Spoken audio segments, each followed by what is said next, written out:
किया जाए। प्राणायामे महाबल, अनुलोम विलोम करो। श्वासों का संबंध होता है मन से। हमारी श्वास जितनी जल्दी जल्दी चलती है मन उतना ज्यादा हिलता है, जितनी धीरे धीरे श्वास चलेंगी मन उतना शांत होगा। इसलिए खूब अनुलोम विलोम करो, प्राणायाम करो। प्राणायामी महाबल, महान बल है प्राणायाम करने में। ऐसा करने से मनुष्य मन को भी जीत जाता है। जब जीत लिया तब भगवान के दो स्वरूप हैं, स्थूल और सूक्ष्म। हर एक अणु में, हर एक कणु में भगवान का वास है। हर एक प्राणी के अंदर भगवान का वास है। हम कहते हैं नाना हम तो भगवान को ही मानते हैं, कुत्ते को हमने लात मार दिया, बिल्ली आई उसको लकड़ी मार दी। भगवान कहते हैं मुझ मूर्ति की तो पूजा कर रहा है, जिसके अंदर मैं बैठा हूं उसको मार रहा है। तो सर्वभूत हिते रहता है। जो ज्ञानी हो जाता है वो कुत्ते के अंदर भी वही परमात्मा है, बिल्ली के अंदर भी वही परमात्मा है। आदमी नहार करता ना छी छी छी कुकुर उत्का उत्का कर, अरे वो भी तो प्राणी है। भगवान अगर छी होता भगवान बनाता क्यों? क्योंकि सर्वम विष्णुमयम जगत, सारा जगत ही भगवान विष्णु का है। बनने वाले बनाने वाले सब भगवान विष्णु है। तो हर प्राणी के अंदर आत्मा है तो आत्मा के अंदर परमात्मा है कि नहीं है? चींटी के अंदर भी वही परमात्मा है, हाथी के अंदर भी वही परमात्मा है। तो जितने भी प्राणी हैं सब प्राणी के अंदर क्या है? परमात्मा का वास है। इसलिए हर प्राणी पर दया करो। तो ऐसा करने से ही भगवत की प्राप्ति हो जाती है। या ऐसा नहीं कर सकते हो तो स्थूले भगवते रूपे मन संधारिये दिया। इस घी को, बुद्धि को भगवान के रूप पर लगाओ। भगवान का कृष्ण का रूप है, शंकर का रूप है, राम का रूप है। जिस पर तुम्हारे भगवान के 24 अवतार है, जिस पर तुम्हारी श्रद्धा है उस अवतार को मानो। क्योंकि भगवान मूल तत्व तो एक ही है। एक सद विप्रा बहुधा बनंती, मूल तत्व वो भगवान एक ही है। नाम अलग अलग है पर मूल तत्व से एक ही है। इसलिए जिस पर तुम्हारी श्रद्धा है उसको मानो, उसका जो है स्मरण करो, उसकी कथाएं सुनो। और ऐसा सुनने मात्र से ही भगवत की प्राप्ति हो जाती है। ये अलग अलग बताया। राजा परीक्षित कहते हैं महाराज किस कामना के लिए किस देवता की पूजा करनी चाहिए? तो कहते इंद्रियों को जीतना चाहते हो तो बृहस्पति की पूजा करनी चाहिए, उसे इंद्रियों पर जीत जाता है। लक्ष्मी की प्राप्ति के लिए भगवती लक्ष्मी का पूजन करना चाहिए। पृथ्वी की कामना है तो पशुओं का पूजन करें, जमीन अगर जायदाद चाहिए। अन्न की कामना है तो देवताओं की माता है अदिति, अदिति का नाम लेकर के अन्न बो, खेतों में अन्न बो, सब्जी बो, खूब अन्न होता है। ओम आदित्य नमः। अन्ना अदिति काम, अदितिम काम स्वर्ग कामो अदिते सुतान। तो अन्न साथे हो, हमारी सब्जी अच्छी हो, खेती बाड़ी बढ़िया हो, तो अदिति माता का नाम लेकर के बोलना चाहिए, खूब अन्न होता है। और स्वर्ग चाहते हो अदिते सुतान, अदिति के पुत्र जो आदित्य है सूर्य, और देवताओं की आराधना से स्वर्ग मिल जाता है। निरोगी रहना चाहते हो तो अश्विनी कुमारों का ध्यान करो। अश्विनी कुमार है देवताओं के डॉक्टर, तो अश्विनी कुमाराभ्याम नमः ऐसा जब करो कभी भी रोग नहीं होगा।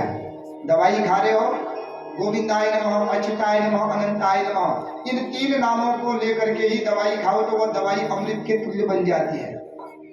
कहते हैं अच्युतानंद गोविंद नामोच्चारण भेषजात नश्यन्ते सकला रोगा सत्यम सत्यम वदाम्यहम्।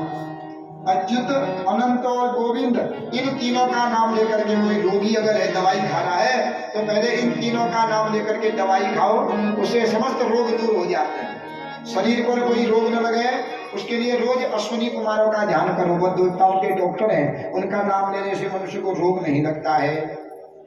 सुंदर स्त्री चाहते हो जिनका विवाह नहीं हुआ है, चाहते हो कि पत्नी हमको मनोरमा मिले, मन में रमण करने वाली मिले, तो क्या है उर्वशी की जप करो। ओम उर्वशी नमः। उर्वशी का जप करने से मनोरमा पत्नी की प्राप्ति होती है। रूपाभिकामो गंधर्वान, स्त्री कामो अप्सरस उर्वशी। सुंदर रूप जैसा रूप है चाहते हो हमारा ऐसा रूप बना रहे, हमारे मुंह में झुर्रियां ना हो, वह ब्यूटी पार्लर में चालू करो, हमारा रूप ऐसा ही बना रहे, तो खूब गंधर्वों की उपासना करो। ओम गंधर्वेभ्यो नमः। गंधर्व है ना, गंधर्व बड़े सुंदर होते हैं, तो गंधर्वों का नाम लो, नित्य जप करो, तो मनुष्य को कभी भी कुरूप नहीं बनता है मनुष्य। यज्ञम यजेत यशस् काम कोश काम प्रजाए प्रचेतसः विद्या काम दाम्पत्यार्थम सती। चाहते हो मेरा घर में भी यश हो, गांव में भी यश हो, जहां जाऊं मेरा यश ही यश हो, तो खूब यज्ञ करो। यज्ञ करने से मनुष्य का यश बढ़ता है। यज्ञम यजे यशस काम, यज्ञ करने से मनुष्य को लाभ मिलता है, साथ सब जगह उसको यश मिलता है, उसकी बड़ी जो है प्रशंसा होती है। और विद्या कामस्तु गिरीशम, विद्या की कामना है, चाहते हो हमारी खूब विद्या बने रहे, हमारे बच्चे खूब जो है बुद्धिमान बने, तो उनके द्वारा गिरीशम माने भगवान शंकर की पूजा कराई। शंकर की पूजा करने माने से ही, करने मात्र से ही बच्चों की स्मरण मेधा शक्ति बढ़ती है। रोज अगर शिव जी में जल चढ़ावें, शिव चालीसा का पाठ करें, पढ़ने से पहले शिवाय नमः शिव जी का नाम उच्चारण करें, तो नित्य अगर शिव जी का नाम लेकर के वो विद्या अध्ययन करते हैं तो वो विद्या उनके लिए अमृत के समान बन जाती है। विद्या अमृतम अश्नुते, विद्या के द्वारा ही अमृत की प्राप्ति होती है। इसलिए विद्या की प्राप्ति कब होगी, अमृत की प्राप्ति कब होगी, जब विद्या होगी। विद्या की प्राप्ति कब होगी, जब हम भगवान शंकर के भक्त होंगे, उनकी पूजा करेंगे। तो जो मंद बुद्धि वाले हैं, स्मरण शक्ति जिनकी कमजोर है, मेधा शक्ति कम हो गई है, याददाश्त कम है बच्चों की, तो उनके द्वारा नित्य घर में शिवलिंग रख के शिव जी का पूजन करें, थोड़ा शिव जी का अभिषेक करें, तो ऐसा करके और विद्या अध्ययन करेगा तो उनकी बुद्धि बड़ी, स्मरण शक्ति बढ़ जाती है। दाम्पत्यार्थम उमाम सतीम, दाम्पत्य में पति पत्नी के बीच आए दिन लड़ाई झगड़ा होता है, वह मनुष्य है, दोनों का मन अलग अलग है, खूब कलह होता है घर में, तो क्या किया जाए घर में सुख शांति मिले। दाम्पत्यार्थम उमाम सतीम, भगवती पार्वती का व्रत करना चाहिए, माने अष्टमी का व्रत करो।